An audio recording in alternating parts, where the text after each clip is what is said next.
ಕೃಷಿ ಚಟುವಟಿಕೆ ಇದು ರೈತನ ವಾಹಿನಿ. ನಮಸ್ಕಾರ, welcome to Kaleshwara coir industry and organic manure. ಬನ್ನಿ, ಇವತ್ತು ನಮ್ಮ ಬೇವಿನ ಬೀಜದ ಪ್ರೋಸೆಸ್ ಹೇಗೆ ಮಾಡ್ತೀವಿ, ಪ್ರೊಕ್ಯೂರ್ಮೆಂಟ್ ಖರೀದಿ ಮಾಡುವ ಬಗ್ಗೆ ಹೇಗೆ, ನಮ್ಗೆ ಹೇಗೆ ಬರುತ್ತೆ, ಹೇಗೆ ತಲುಪುತ್ತೆ, ಸೊ ಎಲ್ಲದನ್ನು ನಿಮಗೆ ಪರಿಚಯ ಮಾಡಿಕೊಡ್ತೀನಿ. ಮೊದಲಿಗೆ ಬೇವಿನ ಬೀಜಗಳು ನಮಗೆ ಈ ಥರ ಬೇರೆ ಬೇರೆ APMCಗಳಿಂದ, ಬೇರೆ ಬೇರೆ ಜಾಗ ಊರುಗಳಿಂದ, ರಾಜ್ಯಗಳಿಂದ ನಮಗೆ ಲಾರಿಗಳಲ್ಲಿ ಈ ಥರ ಬರುತ್ತೆ. ಒಂದು 4-5 ರಾಜ್ಯಗಳಿಂದ ಬೇವಿನ ಬೀಜಗಳನ್ನ ಖರೀದಿ ಮಾಡ್ತೀವಿ. ಹೆಚ್ಚಾಗಿ ಕರ್ನಾಟಕದಲ್ಲಿ ಖರೀದಿಗಳನ್ನು ನಾವು ಮಾಡ್ತೀವಿ. ನೋಡಿ, ಇದು MP ಇಂದ ಬಂದಿದೆ.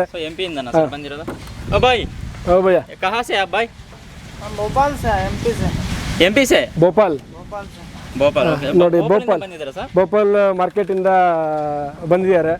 ಸೊ ಹಾಗೆ ಒಂದೊಂದು ರಾಜ್ಯಗಳಲ್ಲಿ ಬಹಳ ಮುಖ್ಯವಾದ APMC ಮಾರ್ಕೆಟ್ಗಳಿರುತ್ತೆ. ಸೊ ಆ APMC ಮಾರ್ಕೆಟ್ಗಳಲ್ಲಿ ದೊಡ್ಡ ಪ್ರಮಾಣದಲ್ಲಿ ಬೇವಿನ ಬೀಜಗಳು ಬರುತ್ತೆ. ಬಂದಾಗ ಖರೀದಿ ಮಾಡ್ಕೊಳ್ತೀವಿ. ಖರೀದಿ ಮಾಡಿ ಮೊದಲು ಬಂದಾಗ ನಾವು ನಮ್ಗೆ ಏನು ಅವಶ್ಯಕತೆ ಇದೆಯೋ ಅದನ್ನ ಮಾತ್ರ ಕೆಳಗಡೆ ಹರಡ್ಕೊಳ್ತೀವಿ. ಉಳಿಕೆದೆಲ್ಲ ಈ ತರ ಲಾಟ್ ಮಾಡ್ಕೊಳ್ತೀವಿ. ಎಲ್ಲ ಚೀಲಗಳಲ್ಲಿ ಲಾಟ್ ಮಾಡ್ಕೊಂಡು ಟಾರ್ಪಲ್ಗಳು ಮುಚ್ಕೊಳ್ತೀವಿ. ಮುಚ್ಕೊಂಡು ನಮಗೆ ಏನು ಇಲ್ಲಿ ಬರುತ್ತೆ ಎಲ್ಲದು ಒಂದು 2 ಅಡಿ ಎತ್ತರದಲ್ಲಿ ಹರಡ್ಕೊಂಡ್ಬಿಡ್ತೀವಿ, ಡ್ರೈ ಆಗಬೇಕು ಅನ್ನೋ ಕಾರಣಕ್ಕೆ. ಹರಡ್ಕೊಂಡು ಪ್ರತಿನಿತ್ಯ ಅದನ್ನ ಟ್ರ್ಯಾಕ್ಟ್ರಲ್ಲಿ ಮಲ್ಚಿಂಗ್ ಮಾಡ್ತೀವಿ. ಅಂದರೆ ಮೇಲ್ಗಡೆ ಕೆಳಗಡೆ, ಕೆಳಗಡೆ ಮೇಲ್ಗಡೆ ಬರಲಿಕ್ಕೆ ಅದ್ರ ಮೇಲ್ಗಡೆ ತಿರುವಿ ಹಾಕ್ತೀವಿ. ಸೊ ಅದು ಹಾಕಿದ ನಂತರ ಒಳಗಡೆ ಪಪ್ಪೆಲ್ಲ ಡ್ರೈ ಆಗಿ ನಾವು ಕ್ರಷ್ ಮಾಡ್ಕೊಳಕ್ಕೆ ಆಗುತ್ತೆ ಅನ್ನೋ ಸಮಯದಲ್ಲಿ ಅದನ್ನ ತಗೊಂಡು ಮಿಷಿನ್ ಪಕ್ಕ ಹಾಕೊಂಡು ಕ್ರಷಿಂಗ್ ಸ್ಟಾರ್ಟ್ ಮಾಡ್ಕೊಳ್ತೀವಿ. ನೋಡಿ, ಈ ಥರ ಬರುತ್ತೆ. ಈ ಥರ ಹರಡ್ಬಿಡ್ತೀವಿ. ದೊಡ್ಡದು ಈ ಕಡೆ ಪಕ್ಕದ್ದು ಅದ್ರ ಪಕ್ಕದ್ದೆಲ್ಲ ಗೋಡನ್ಗಳಲ್ಲಿ ನೀವು ನೋಡ್ತಾ ಇದ್ದೀರಾ. ಸೊ ಕಂಟಿನ್ಯೂಸ್ ಆಗಿ ಈ ಥರ ಹರಡ್ಬಿಟ್ಟು ಇದನ್ನ ಪ್ರತಿದಿನ ನಾವು ತಿರುವಿ ಹಾಕುವಂಥ ಕೆಲಸಗಳನ್ನು ಮಾಡ್ತೀವಿ. ಸೊ ಇದಾದ ನಂತರ ಪಕ್ಕದ ಮಿಷಿನ್ ಯಾರ್ಡ್ ಹತ್ರ ಹಾಕೊಳ್ತೀವಿ. ಈ ಮಿಷಿನ್ ಜಾಗಕ್ಕೆ ಹಾಕೊಂಡು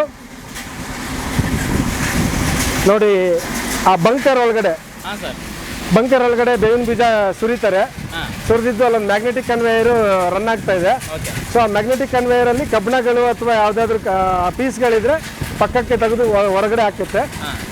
ಒಳಗಡೆ ಮಿಷಿನ್ ಒಳಗಡೆ ಹೋಗಿದ್ದು ಪುಡಿಯಾಗಿ ಅದ್ರ ಮುಂದೆ ಸ್ಪ್ರೇ ಆಗ್ತದೆ. ನೋಡಿ, ಅಲ್ಲಿ ಸ್ಪ್ರೇ ಮಾಡ್ಕೊಂಡು ಸೀದಾ ಹಾಗೆ ನೇರವಾಗಿ ಚೀಲದಲ್ಲಿ ಹೋಗಿ 40 kg ಬ್ಯಾಗ್ ಆಗುತ್ತೆ. ಮ್ಯಾನ್ಯುವಲಲ್ಲಿ ಚೀಲ ಸ್ಟಿಚ್ ಮಾಡಿಬಿಟ್ಟು ಸೈಡಿಗೆ ಇಡ್ತಾರೆ. ಸೊ ಇದು ಓವರ್ ಆಲ್ ಪ್ರೋಸೆಸ್ಸು. ಅಲ್ಲಿ ನಮಗೆ ಡ್ರೈ ಆದ ನಂತರ ಇಲ್ಲಿಗೆ ಬೇವಿನ ಬೀಜ ಬರುತ್ತೆ. ಇಲ್ಲಿಗೆ ಡ್ರೈ ಆಗಿರೋಂಥ ಬೇವಿನ ಬೀಜಗಳನ್ನ ಇಲ್ಲಿ ತಂದು ಹಾಕೊಳ್ತೀವಿ. ತಂದು ಹಾಕಿದ ಮೇಲೆ ಇದನ್ನ ಬಂಕರ್ ಒಳಗಡೆ ಹಾಕ್ತಾ ಇರ್ತಾರೆ. ಅಲ್ಲಿ ಮ್ಯಾಗ್ನೆಟಿಕ್ ಕನ್ವೇಯರ್ ಕಾಣ್ತಾ ಇದೆಯಲ್ಲ, ಆ ಮ್ಯಾಗ್ನೆಟಿಕ್ ಕನ್ವೇಯರ್ ರನ್ ಆಗ್ತಾ ಇರುತ್ತೆ. ಕಬ್ಬಣ ಅಥವಾ ಯಾವ್ದಾದ್ರು ಆ ಥರದ್ದು ಅಂಟ್ಕೊಂಡು ಕೆಳಗಡೆ ಹೊರಗಡೆ ಬಂದು ಬೀಳತ್ತೆ. ಸೊ ಮಿಷಿನ್ ಒಳಗಡೆ ಹೋಗುತ್ತೆ. ನಮಗೆ ಮಿಷಿನ್ ಒಳಗಡೆ ಪುಡಿ ಒಳಗೆ ಹೋದ್ಮೇಲೆ 8 mm ಥಿಕ್ನೆಸ್ ಅಲ್ಲಿ ಪುಡಿ ಆಗುತ್ತೆ. ಪುಡಿಯಾಗಿ ಇದ್ರ ಒಳಗಡೆ ಸ್ಪ್ರೇಯರ್ ಮಿಷಿನ್ ಇಟ್ಕೊಂಡಿದ್ದೀವಿ. ಚಿಕ್ಕದು ಸ್ಪ್ರೇಯಿಂಗ್ ಒಂದು 4-5 ನಾಜಲ್ಗಳು. ಸೊ ನಿಮಗೆ ಈ ಟ್ರೈಕೋಡರ್ಮಾ ಸೂಡೋಮೋನಾಸ್ ಪ್ರೆಸೆಂಟ್ ಇವಾಗ ಸ್ಪ್ರೇ ಮಾಡ್ತಾ ಇರೋಂಥದ್ದು ಇದ್ರೊಳಗಡೆ ಸ್ಪ್ರೇ ಆಗುತ್ತೆ. ಸ್ಪ್ರೇ ಆದ ನಂತರ ಹೊರಗಡೆ ಬರುತ್ತೆ. ಫೈನ್ ಪೌಡ್ರು ಆಗಲ್ಲ. ಈ ಥರ ಒಂದು 8 mm ಥಿಕ್ನೆಸ್ ಅಲ್ಲಿ ಪುಡಿ ಆಗುತ್ತೆ. ಇದರಲ್ಲಿ ಒಂದು 100 kgಗೆ ನಾನು ಹೇಳಿದ್ನಲ್ಲ, ಸಣ್ಣ ಪುಟ್ಟದ್ದು ಈ ಥರದ್ದು ಸಣ್ಣ ಕಲ್ಲುಗಳು ಏನು ಬೀಜದ ಜೊತೆಗೆ ಬಂದಿರೋ ಅಂಥದ್ದು ಈ ಥರದ್ದು ಇರುತ್ತೆ. ಎಲ್ಲೋ 1-2 ಆ ಥರದ್ದು ಸಿಗುತ್ತೆ. ಈ ಥರದ್ದು ಇಷ್ಟರಲ್ಲಿ ಇಷ್ಟು ಕಲ್ಲು, ಇದು ಸಣ್ಣ ಪುಟ್ಟದ್ದು ಈ ಥರದ್ದು ಸಿಗುತ್ತೆ. ಅದು ಬಂದ್ಬಿಟ್ಟು ಇಲ್ಲಿ ಮ್ಯಾನ್ಯುವಲಲ್ಲಿ ತೂಕ ಮಾಡ್ತೀವಿ. ತೂಕ ಮಾಡಿ ಸ್ಟಿಚ್ ಮಾಡಿ ಇಲ್ಲಿಡ್ತೀವಿ. ಫೈನ್ ಪೌಡ್ರು ಕೆಲವರು ಮಾಡ್ತಾರೆ ಅಂತ ಹೇಳಿದ್ನಲ್ಲ, ನೋಡಿ, ಈ ಫೈನ್ ಪೌಡ್ರಲ್ಲಿ ನಿಮ್ಗೆ ಏನಾದರೂ ಅಡಲ್ಟ್ರೇಷನ್ ಮಾಡಿದ್ರೆ ಗೊತ್ತಾಗತ್ತಾ? ಇದ್ರೊಳಗಡೆ ಏನೇನು ಮಿಕ್ಸ್ ಇದೆ ಅನ್ನೋದು ನಿಮಗೆ ಗೊತ್ತಾಗತ್ತಾ? ಗೊತ್ತಾಗಲ್ಲ ಸರ್. ಯಾವುದು ಗೊತ್ತಾಗಲ್ಲ. Fine powder complete talk powder ಥರ ಮಾಡಿಬಿಡ್ತಾರೆ. ಸೊ ನಿಮ್ಗೆ ಇದ್ರಲ್ಲಿ ನೋಡಿ, ನಿಮ್ಗೆ ಯಾವುದಾದ್ರೂ ವಸ್ತು ಡೌಟ್ ಬಂದರೆ ಬಿಳಿ ಹಾಳೆ ಮೇಲೆ ಹರಡಿ ನಿಮ್ಗೆ ಅದು ಏನು ಅಂತ ಹುಡುಕ್ಬೋದು. ಅದಕ್ಕೋಸ್ಕರ ಈ 8 mm ಥಿಕ್ನೆಸ್ಸಲ್ಲಿ ಹೌದು.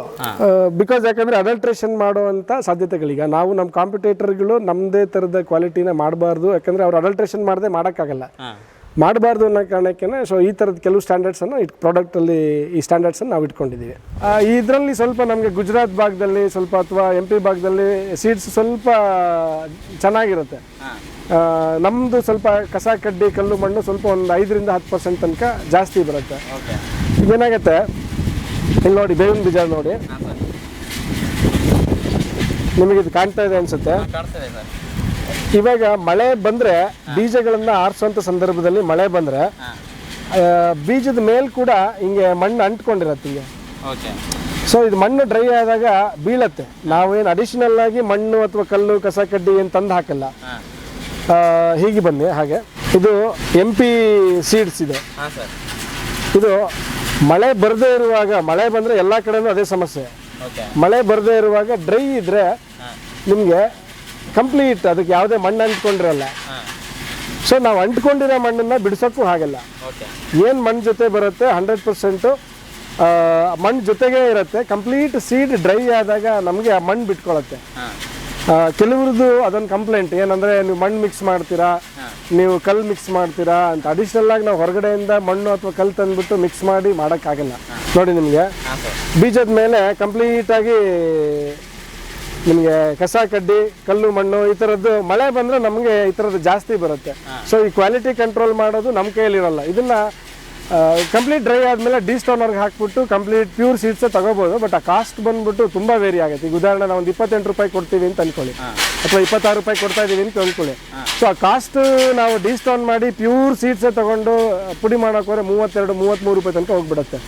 ಆ 4-5 kg ಮಣ್ಣನ್ನು ಹೊರಗೆ ತೆಗಿಯೋ ಬದಲು ಅದರೊಳಗಡೆ ಇದ್ದರೆ ರೈತರಿಗೆ ಕಾಸ್ಟ್ ಕಮ್ಮಿ ಆಗುತ್ತೆ. ಸೊ ಹಾಗಾಗಿ ಈ ಟೈಮಲ್ಲಿ ನಮಗೆ ನೋಡಿ, ಬೇವಿನ ಬೀಜ ನಮ್ಮ ಭಾಗದ್ದು ಏನಿದೆಯಲ್ವ, ನಮ್ಮ ಭಾಗದ್ದು ಶೆಲ್ಲು ಅದ್ರ ಮೇಲ್ಗಡೆ ಇರೋದು ಸಿಪ್ಪೆ ಇರುತ್ತೆ, ಅದು ತುಂಬ ತೆಳು ಇರುತ್ತೆ. ಒಳಗಡೆ ಪಪ್ ಅಂತ ಏನು ಕರಿತೀವಿ ನಾವು, ಇದು ತುಂಬ ಹಸಿ ಇರುತ್ತೆ. ಇದು ನಮ್ಮ ಸೈಡ್ ಸರ್, ಇದು ನಮ್ಮ ಸೈಡ್ ಇದು ಪೂರ್ತಿ ಹಸಿ ಇರುತ್ತೆ. ನೋಡಿ, ಹಿಂಗಂದ್ರೆ ನೀರು ಬರುತ್ತೆ. ಇನ್ನು ಇದು ಡ್ರೈ ಆಗಬೇಕು. ನಮಗೆ ಪುಡಿ ಆಗೋದಕ್ಕೆ ಇದು ಡ್ರೈ ಆಗಬೇಕು. ಸೊ ಇದು ಡ್ರೈ ಆಗದೆ ಹೊರತು ನಮ್ಗೆ ಪುಡಿ ಮಾಡೋಕ್ಕಾಗಲ್ಲ. ಇದು ಮಿಷಿನಲ್ಲಿ ಹಾಕಿ ಪುಡಿ ಮಾಡೋಕೆ ಹೋದ್ರೆ ಪೇಸ್ಟ್ ಥರ ಆಗುತ್ತೆ. ಇದು ನಿಮಗೆ ಗುಜರಾತ್ ಮಧ್ಯಪ್ರದೇಶದ್ದು ಏನು ಬರುತ್ತೆ, ಸಿಪ್ಪೆ ದಪ್ಪ. ನಮ್ಮಲ್ಲಿ ಏನಂದರೆ ಅಜಾಡಿರಾಕ್ಟಿನ್ ಅಂದರೆ ಕಹಿ ಅಂಶ ನಮ್ಮ ಸೀಡ್ಸಲ್ಲಿ ಜಾಸ್ತಿ ಇರುತ್ತೆ. ಸೊ ಇದು ಸಿಪ್ಪೆ ದಪ್ಪ ಇರುತ್ತೆ. ಇದರೊಳಗಡೆ ಏನಿದೆಯಲ್ಲ ಈ ಪಪ್ಪು ಮತ್ತು ತುಂಬ ಹಸಿ ಇರುತ್ತೆ. ಇದು ಡ್ರೈ ಆಗೋವರೆಗೂ ನಮಗೆ ಇದು ಮಾಡೋಕ್ಕಾಗಲ್ಲ.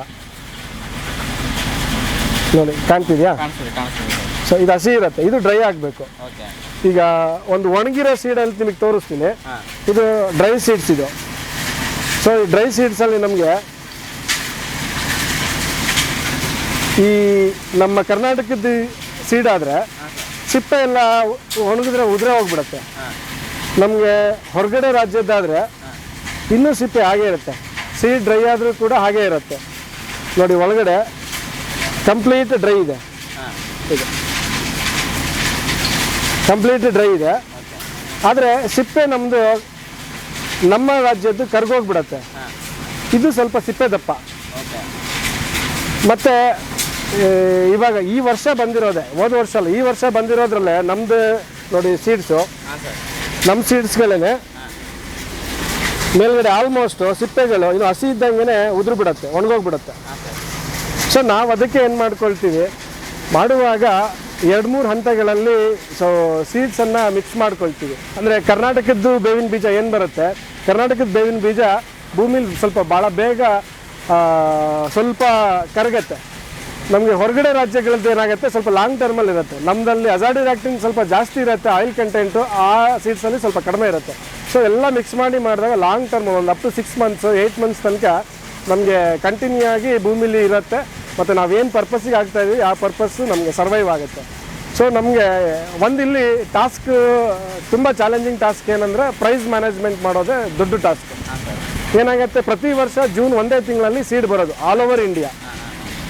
ಸೊ ಪ್ರತಿ ವರ್ಷ ಜೂನಲ್ಲಿ ನಮಗೆ ಸೀಡ್ ಬಂದರೆ ಅವ್ರವ್ರ ಕೆಪಾಸಿಟಿ ಎಷ್ಟು ತೊಗೋಬೇಕಾ ಅವರು ತೊಗೊಂಡು ಸ್ಟಾಕ್ ಮಾಡಿ ಇಟ್ಕೋಬೇಕು. ಪ್ರತಿದಿನ ಇವತ್ತು ಲೋಡ್ ಬರೋದು ರೇಟ್ ಬೇರೆ, ನಾಳೆ ಬರೋ ಲೋಡ್ ರೇಟ್ ಬೇರೆ, ಮಾರ್ಕೆಟ್ ರೇಟ್ ಥರ. ಸೊ ನಾವೆಲ್ಲದನ್ನು ಕನ್ಕ್ಲೂಡ್ ಮಾಡಿಕೊಂಡು ಒಂದೇ ರೇಟನ್ನು ಮ್ಯಾನೇಜ್ ಮಾಡಬೇಕು ಅಂತಂದರೆ ದೊಡ್ಡ ಮಟ್ಟದಲ್ಲಿ ಸ್ಟಾಕ್ ಮಾಡಿ ಇಟ್ಕೋಬೇಕು. ಇದು ಎಲ್ಲ ಮ್ಯಾನುಫ್ಯಾಕ್ಚರರ್ಸ್ಗೂ ಇರೋವಂಥ ಸಮಸ್ಯೆ. ಸೊ ಏನಾಗುತ್ತೆ, ಇದರಲ್ಲಿ ವೆಯ್ಟ್ ಲಾಸ್ ಆಗುತ್ತೆ. ಇವಾಗ ಏನು ಬಂದಿದೆಯಲ್ಲ ಸೀಡು, ಆಲ್ಮೋಸ್ಟ್ ಒಂದು 30-40% ತನಕ ವೆಯ್ಟ್ ಲಾಸ್ ಆಗುತ್ತೆ. ಸೊ ಈ ವೆಯ್ಟ್ ಲಾಸು ಜೊತೆಗೆ ಬಂದಿರುವಂಥ ಪ್ರೈಸಿಂಗು ಇದೆಲ್ಲದೂ ಕೂಡ ಒಂದು ಕಾನ್ಸ್ಟೆಂಟ್ ಪ್ರೈಸ್ನ ಅಟ್ಲೀಸ್ಟ್ 1-2 ತಿಂಗಳಿಗೆ ಒಂದು ಸತಿನಾದರೂ ಒಂದು ಕಾನ್ಸ್ಟೆಂಟ್ ಪ್ರೈಸ್ನ ಫಿಕ್ಸ್ ಮಾಡ್ಕೊಳ್ಳೋದಕ್ಕೆ ಮ್ಯಾನುಫ್ಯಾಕ್ಚರರ್ಸ್ಗೆ ಕಷ್ಟ ಆಗುತ್ತೆ.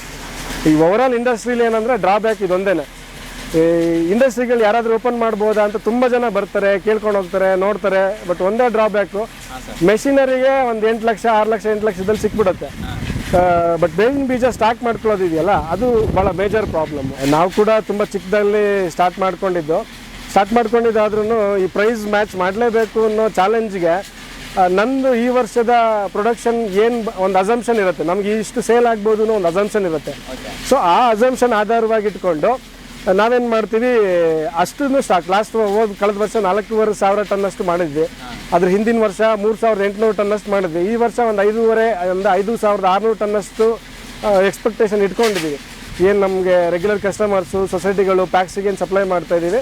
ಸೊ ಅದನ್ನು ಆ ಹಂತಕ್ಕೆ ಒಂದು ಇಟ್ಕೊಂಡಿದ್ದೀವಿ. ಈ ವರ್ಷ ಪ್ರಾಬ್ಲಮ್ ಏನಂದರೆ ಮಳೆ ಮುಂಚೆ ಬಂದಿರೋದ್ರಿಂದ ಸೀಡ್ ಬರ್ತಾ ಇಲ್ಲ ನಮಗೆ. ಸೊ ಬೇವಿನ ಬೀಜ ಸಿಗ್ತಾ ಇಲ್ಲ.